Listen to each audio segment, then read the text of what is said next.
Hello everyone, welcome back on Saya Saran classes. So 12th class मैं आपके सामने फिर हाजिर हूँ इकोनॉमिक्स की एक और न्यू क्लास के साथ। स्टूडेंट्स, प्रीवियस क्लास के अंदर हम डिस्कस कर रहे थे चैप्टर नंबर फर्स्ट जो कि हमारा माइक्रो इकोनॉमिक्स का है, introduction to micro economics. Students, previous class के अंदर हमने पढ़ा था कि एक इकोनॉमी के अंदर सेंट्रल प्रॉब्लम क्या क्या होती है।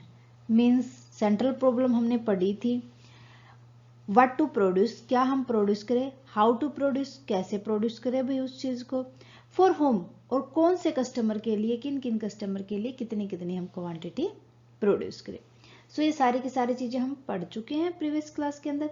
अगर आपने अभी तक वो क्लास नहीं देखी है स्टूडेंट्स, प्लीज प्लेलिस्ट में जाके देख ले क्योंकि वो एक बहुत ही इंपॉर्टेंट टॉपिक है। और स्टूडेंट्स, आज हम डिस्कस करेंगे, आज की हमारी प्रॉपरली क्लास रहेगी प्रोडक्शन पॉसिबिलिटी करो कि क्या क्या पॉसिबिलिटी होती है हमें प्रोडक्शन करने की, कौन कौन सी गुड्स और सर्विसेज को हम प्रोड्यूस कर सकते हैं। सो मेनली प्रोडक्शन पॉसिबिलिटी करो के अंदर हम to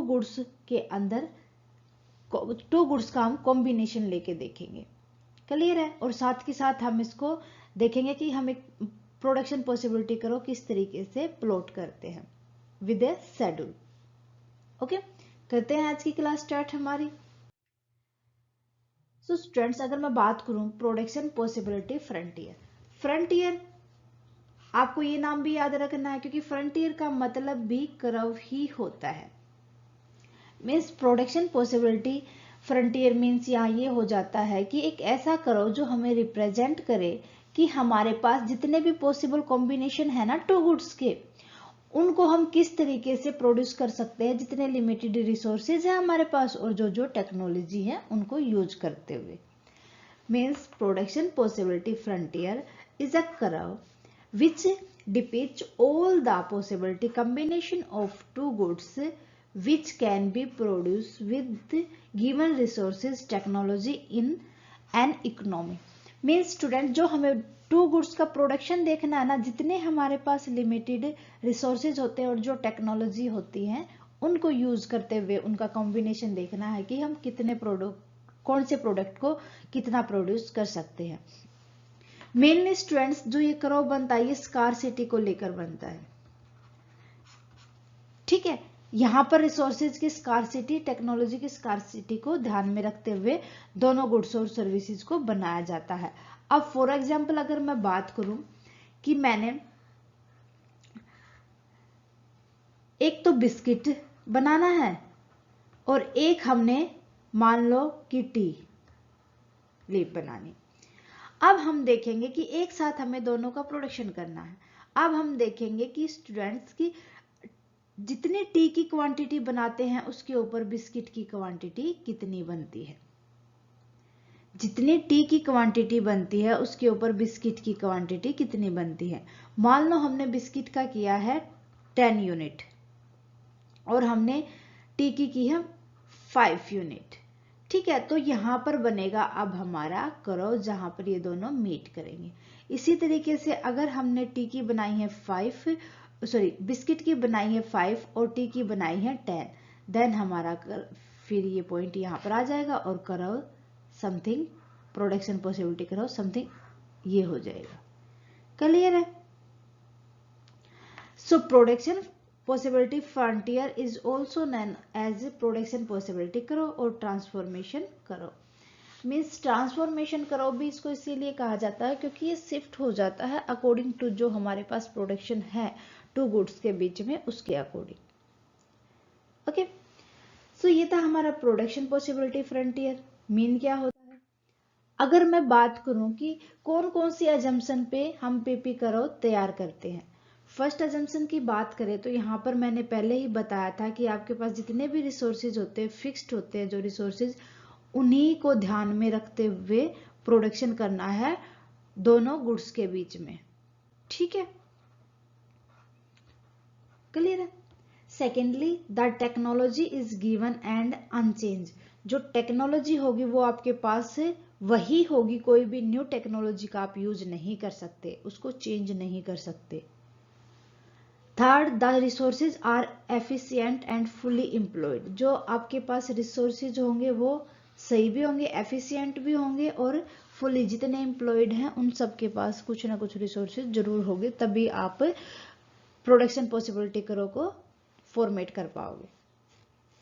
fourth assumption, all the resources are not equal efficient in the production of all goods, कि आपके पास इतने भी एफिशिएंटली रिसोर्सेज नहीं होते कि एक टाइम पे आप सभी के सभी गुड्स को प्रोड्यूस कर सको।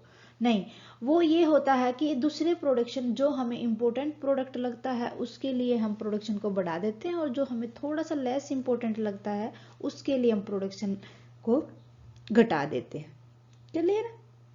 सो ये अजम्पशन थी स्टूडेंट्स कुछ, जिनके थ्रू हम प्रोडक्शन पॉसिबिलिटी करो तैयार करते हैं। अब स्टूडेंट अगर हम बात करें तो इनको प्रैक्टिकली किस तरीके से हम प्लॉट करके दिखाएंगे, एक शेड्यूल के साथ हम एक कर्व बना के देखते हैं। देखो भाई, यहाँ आपको एक शेड्यूल दे रखा है, ये है आपके पास प्रोडक्शन, मतलब A B C D E F, जो ये की प्रोडक्शन पॉसिबिलिटी है, ये बन सकते हैं। अब हमने बनाया है राइस और टैंक्स को। राइस है हमारे पास, ये प्रोडक्शन दे रखा 0 1 2 3 4 5, और इसके बिहाफ में हमने सेकंड जो हमारे पास गुड थी वो टैंक बनाए हैं, उसका प्रोडक्शन है हमारे पास 15 14 12 9 5 0। अब हमें एक साइड तो लेने हैं राइस, एक साइड लेने हैं टैंक। स्टूडेंट्स, हमने जो एक्स एक्सिस पे तो ले लिए हैं राइस, और वाई एक्सिस पे ले लिए हैं हमने टैंक। अब बात करते हैं कि अगर हम राइस का प्रोडक्शन हमारे पास 0 बिल्कुल नहीं करते राइस का प्रोडक्शन, तो स्टूडेंट्स हम टैंक का कितना किया, हमने 15 किया है। ओके, सो ए पॉइंट लिख देंगे। बी पे देखो, हमने प्रोडक्शन राइस का तो किया है 1, और उसके बिहाफ में हमने टैंक का किया है 14। टैंक का 14 यहां ले लेंगे, राइस का 1 यहां ले लेंगे। ठीक है, ये हो जाएगा हमारे पास 14, ये हो जाएगा 1। नेक्स्ट है स्टूडेंट, हमने राइस का अगर 2 यूनिट की है तो उसके बिहाफ में हमें अभी टैंक की कम करनी होगी, तो टैंक का हम 12 पॉइंट कर देंगे। देन अगर हमने राइस का फिर 3 पे बढ़ा दिया तो 3 कर देंगे, तो हमें उसके लिए जो टैंक को है कम करनी पड़ेगी उसकी प्रोडक्शन, तो उसको हम 9 कर लेंगे। ओके, देन स्टूडेंट अगर हम राइस की 4 यूनिट बनाते हैं, राइस की 4 यूनिट के लिए हमें टैंक की 5 यूनिट बनानी पड़ेगी। अगर हमने राइस की 5 यूनिट बनानी शुरू कर दी, ये यूनिट का मतलब यहां पर लाख है, 5 लाख राइस बनाते हैं, केजी 5 लाख टन। ठीक है, अगर राइस बनाते हैं तो हमें टैंक का प्रोडक्शन बिल्कुल बंद कर देना होगा, 0 कर देना होगा। क्लियर है? सो इस तरीके से पॉइंट प्लॉट करते जाएंगे हम और अपना कर्व तैयार कर देंगे। अब कर्व देखो यहां से स्टार्ट होगा, इसी पॉइंट से ऐसे बनाते बनाते बनाते राइस पर आके रुक जाएगा। अगर हमने एक प्रोडक्ट को हायर बनाना स्टार्ट कर दिया तो दूसरे का प्रोडक्शन हमने यहां पर बंद कर दिया। क्लियर? सो मेरे ख्याल से यहां पर क्लियर हो गया होगा अच्छे से कि प्रोडक्शन पॉसिबिलिटी कर्व हम किस तरीके से तैयार करते हैं और क्या होता है ये। सो स्टूडेंट, आज के लिए बस इतना ही। उम्मीद है कि आपको अच्छे से समझ आया होगा। इसी उम्मीद के साथ स्टूडेंट मिलते हैं नेक्स्ट क्लास में। नेक्स्ट क्लास के अंदर हम कुछ डिफरेंसेस को देखेंगे, लाइक माइक्रो इकोनॉमिक्स और मैक्रो इकोनॉमिक्स के बीच में डिफरेंसेस क्या क्या होते हैं। आने वाला क्लास को बिल्कुल भी मिस ना करें, आने वाली 1 और 2 क्लास के अंदर हम चैप्टर को कंप्लीट कर लेंगे। So students, thank you very much. मिलते हैं नेक्स्ट क्लास में। और स्टूडेंट्स, आप हमें कमेंट करके बताएं आपको क्लासेस कैसी लगी। क्लासेस अच्छी लगे तो प्लीज़ लाइक और शेयर करना ना भूलें। स्टूडेंट्स, कोई भी अगर आपका डाउट है किसी भी चैप्टर से रिलेटेड, सो प्लीज़ आप हमें कमेंट बॉक्स में लिख दें, जितना जल्दी पॉसिबल होगा आपके डाउट को क्लियर किया जाएगा। थैंक यू स्टूडेंट्स, मिलते हैं नेक्स्ट क्लास में।